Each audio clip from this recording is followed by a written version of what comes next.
राधा स्वामी दयाल की दया, राधा स्वामी सहाय, सार वचन वार्तिक भाग दूसरा, वचन 197। परम पुरुष पुरंधनी स्वामी जी महाराज फरमाते हैं, संसारी जीव मरने से डरते हैं क्योंकि वह संसार और उसके पदार्थों में आसक्त हैं, और जो साध हैं वह मरने से नहीं डरता क्योंकि वह संसार और उसके पदार्थों को दुखरूप देखता है और उसको अपना घर नहीं जानता, मुसाफिरों के तौर से रहता है और पूर्ण परमानंद स्वरूप जो सतगुरु का है उसका आनंद लेने को चाहता है। इस सबब से मरने का दुख उसको नहीं होता, बल्कि साथ जीते जी मर लेते हैं और सतगुरु के निस्वरूप के आनंद में मगन रहते हैं। वचन 198। संतों के दरबार में कोई कायदा खास सेवा भजन और सत्संग का मुकर्रर नहीं है और न संत किसी पर जबरदस्ती करते हैं, सिर्फ वचन सुनाकर दुरुस्ती करते हैं। जो उत्तम जीव हैं वह जल्द मानते हैं और समझ जाते हैं, और जो मध्यम हैं वह आहिस्ता आहिस्ता मानते हैं, और जो नहीं समझते और नहीं मानते वह सत्संग में ठहर नहीं सकते। पर सत्संगियों को मुनासिब है कि किसी से ईर्ष्या न करें और न ये इरादा करें कि या तो हमारे अनुसार हर कोई बरते और नहीं तो चला जावे, क्योंकि चले जाने में उसका नुकसान है और सत्संगी का कुछ फ़ायदा नहीं। और जो है सत्संग में पड़ा रहा तो एक रोज़ समझते समझते समझ जाएगा और फिर सबके अनुसार बरतने भी लगेगा। वचन 199। भक्तिवान पुत्री बेहतर है साकित पुत्र से, क्योंकि भक्तिवान स्त्री दोनों कुलों का उद्धार करेगी और साकित पुत्र दोनों का अकाज करेगा। इस वास्ते बड़भागी वही कुल है कि जिसमें पुत्र या पुत्री भक्तिवान पैदा होवे। जिस कुल में एक भक्त पैदा होवे उसके अष्ट कुलों का उद्धार होता है, और साकित चाहे जितने होवें वह नरक में ले जाएंगे। वचन 200। जबकि जीव सतगुरु के स्थूल स्वरूप को, जो कि उन्होंने वास्ते उद्धार जीवों के धारण किया है, नहीं पहचान सकता है, तो सूक्ष्म रूप को कैसे पहचानेगा। सो सिवाय गुरुमुख के और किसी को पूरी पहचान नहीं आवेगी। जैसे पारस के संग जब लोहा मिलता है सोना हो जाता है, पर और कोई धातु सोना नहीं हो सकती। और जीवों का यह हाल है कि गुरुमुख होना तो चाहते हैं, पर गुरु भक्ति जैसी कि चाहिए नहीं करते। इस वास्ते चाहिए कि सतगुरु भक्त की भली प्रकार भक्ति करें तो आहिस्ता आहिस्ता गुरुमुख बन जाएंगे। कोई मूर्ख जीव ये कहते हैं कि सतगुरु पूरे हम जब जाने जब किसी को सतगुरु बनाया होवे। अब ख्याल करो कि जो किसी को सतगुरु बनाया भी होगा तो उनको उससे क्या हासिल होगा। जो है आप सतगुरु बना चाहें तो सतगुरु भक्ति करें, तब आप देख लेंगे सो भक्ति तो बनती नहीं है, वृथा नरदेही गंवाते हैं। पर इसमें भी मौज है, क्योंकि जो सब गुरुमुख हो जावे तो संसार की रचना कैसे रहे। वचन 201। भेक और ब्राह्मण का संसार में आदर है, पर इनको बड़ा वही जानते हैं जो परमार्थ की चाह नहीं रखते, क्योंकि वह जुक्ति जिससे जीव अपने निज स्थान को पावे इनके पास नहीं है। उन्होंने तो भेष और विद्या केवल स्वार्थ के लिए हासिल की है। जो जीव की दर्दी परमार्थ का है उसके चित्त में इन दोनों का आदर नहीं रहेगा। चाहे बाहर से वह इनकी खातिरदारी कर दे और धन भी दे दे, पर मन उनको नहीं दे सकता। इस वास्ते पंडित और भेक को चाहिए कि ऐसे लोगों के यानी सच्चे परमार्थियों के सत्संग में न जामें, और जो जामें तो कपट न करें, क्योंकि उनके रूबरू पाखंड और कपट की बातें पेश नहीं जाएंगी। वहाँ सचोटी से बरतना चाहिए तो कुछ हासिल भी होगा, नहीं तो अपना निरादर करावेंगे। और जहाँ के संत आप प्रकट हैं और उनका दरबार लगता है, वहाँ जाकर झूठी और कपट की बातें बनानी अपनी कुगत करानी है।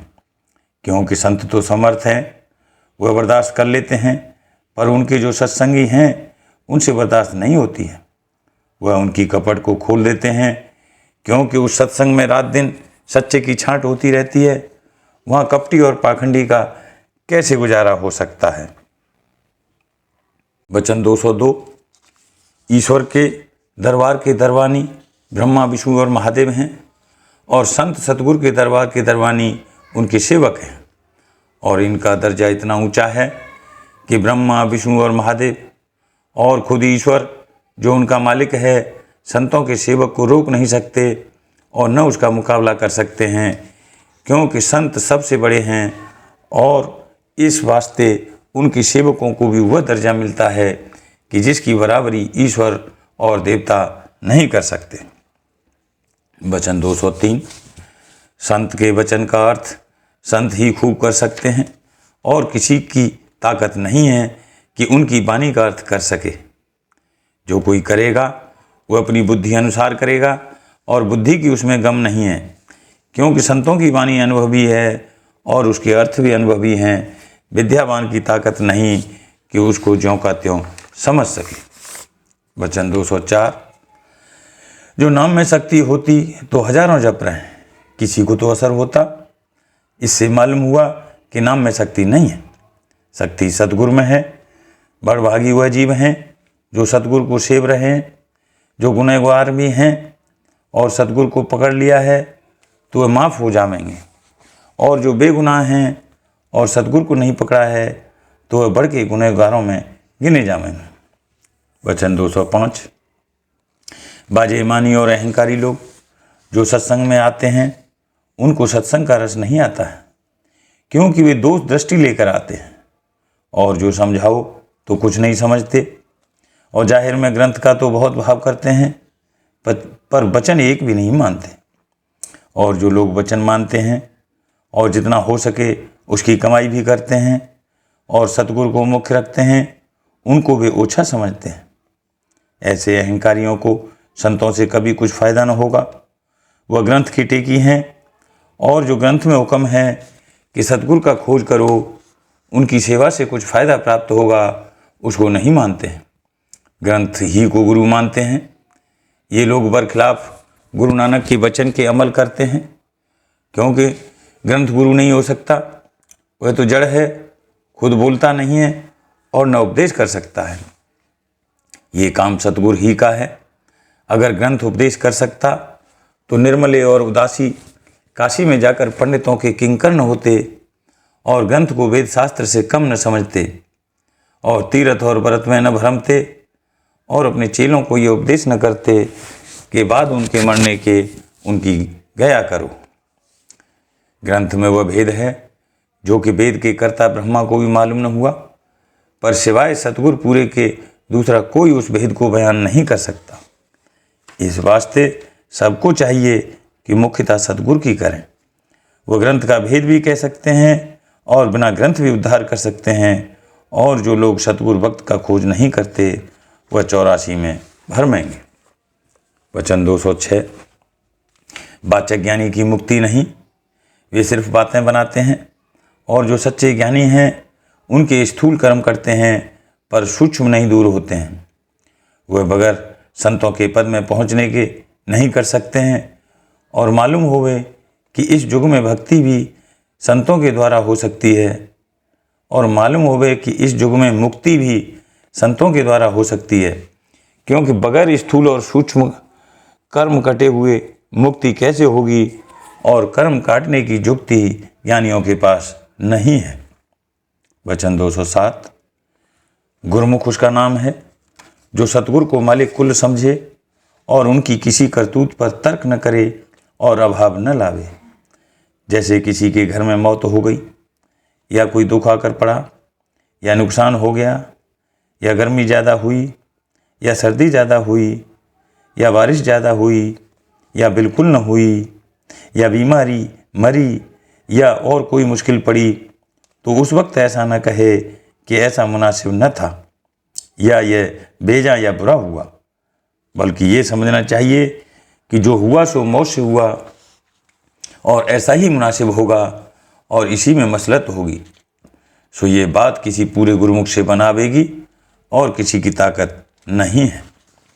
वचन 208। राम सबके घट में व्यापक है, पर कोई उसको नहीं पहचानता, और उसके देखते जीव अवगुण करते हैं, और वह मने नहीं करता और 84 भुगत पाता है। फिर ऐसे राम से क्या मतलब निकलेगा?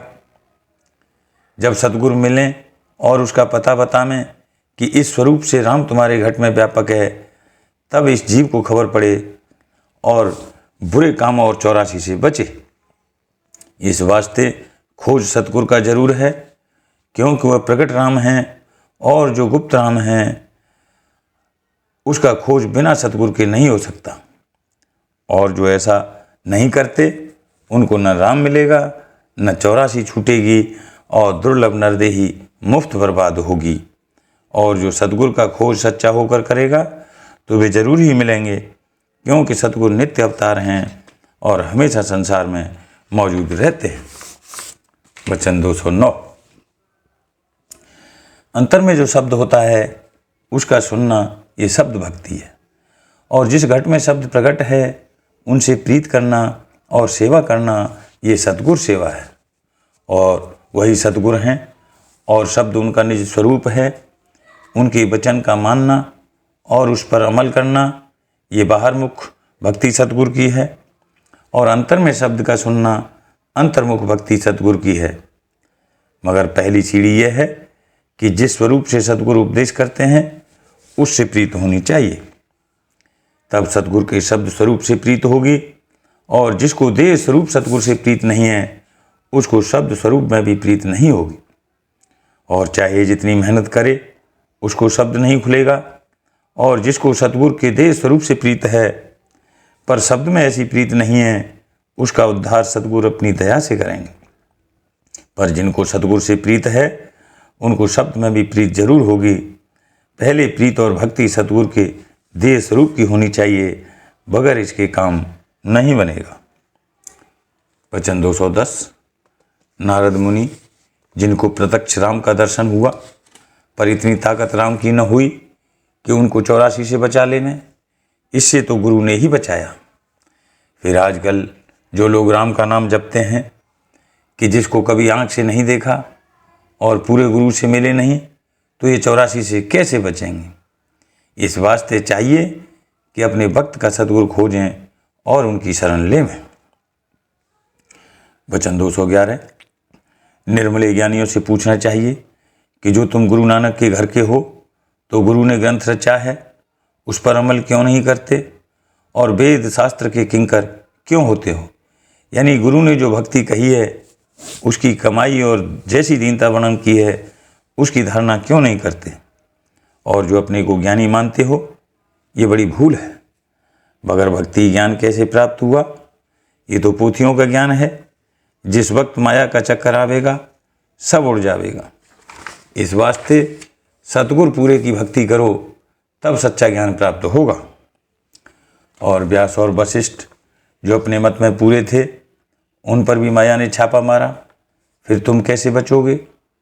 माया से केवल संत बचे हैं या वह जो उनकी शरण में आया, और कोई हरगिज नहीं बचेगा। जो तुमको संतों की प्रीत नहीं है तो काल के जाल में फंसे रहोगे। और जो नरदेही सुफल करना चाहते हो तो विद्या और बुद्धि का अहंकार छोड़कर संत सतगुरु के आगे दीनता करो। वह समर्थ हैं, माया और काल दोनों से बचाकर निज स्थान को पहुंचा देंगे। आगे तुमको इख्तियार है, चाहे इस वचन को मानो या न मानो, तुम्हारे भले के वास्ते कहा गया है। वचन 212। कल युग में बादशाह संत हैं, जो जीव उनके हुक्म में चलेंगे, यानी जो कर्म और उपासना संतों ने इस कलयुग के वास्ते कही है उसको करेंगे, वह खुश रहेंगे और उनका उद्धार होगा। और जो इस हुक्म के बरखिलाफ अमल करेंगे, यानी पिछले युगों के कर्म और उपासना और ज्ञान जो शास्त्र और पुराणों में लिखा है करेंगे, तो उनसे वह कर्म विधि पूर्वक नहीं बन सकेंगे और उल्टा अहंकार बढ़ेगा, क्योंकि पुराने जो कानून हैं वह सब रद्द और खारिज हुए। अब जो कोई उनकी टेक रखेगा और उन पर चलेगा उसका काम हरगिज नहीं बनेगा और 84 से नहीं बचेगा। इस वास्ते सब जीवों को चाहिए कि संतों का हुक्म माने। और संतों ने ये कर्म और उपासना मुकर्रर की है कि सतगुरु का सत्संग और सेवा और दर्शन और उनकी वाणी का पाठ और श्रवण और उनके नाम का सुमरन ये कर्म है, और सतगुरु के स्वरूप में प्रीत और उनका ध्यान और अंतर में उनके शब्द का सुरत से श्रवण ये उपासना है। वचन 213। ब्राह्मण और क्षत्रिय ने अपना कर्म और धर्म तो छोड़ दिया पर अहंकार नहीं छोड़ा। पिछले युगों के जो कर्म करते हैं वह विधि पूर्वक नहीं बनते और उनके आचार्यों ने जो कलयुग के वास्ते कर्म कहे हैं वह नहीं करते हैं। इस सबब से अभागी रहते हैं और लाचार हैं कि इस वक्त में परमार्थ जीविका के अधीन है और पिछले वक्त में परमार्थ के अधीन जीविका थी। पर अब कलयुग में जो संत प्रकट हुए हैं उन्होंने वह जुगत निकाली है कि जो उसकी कमाई करे तो सच्चा ब्राह्मण बन जावे और क्षत्रिय सच्चा हो जावे। पर ये लोग अहंकार करके संतों के वचन की प्रतीत नहीं करते हैं बल्कि निंदा करते हैं। सबब इसका यह है कि ये लोग संसार से निकलना नहीं चाहते, क्योंकि नरक का कीड़ा नरक में खुश रहता है। इस वास्ते संसारियों को संतों का वचन बुरा लगता है और संत तो उनके भले की बात बताते हैं। राधा स्वामी।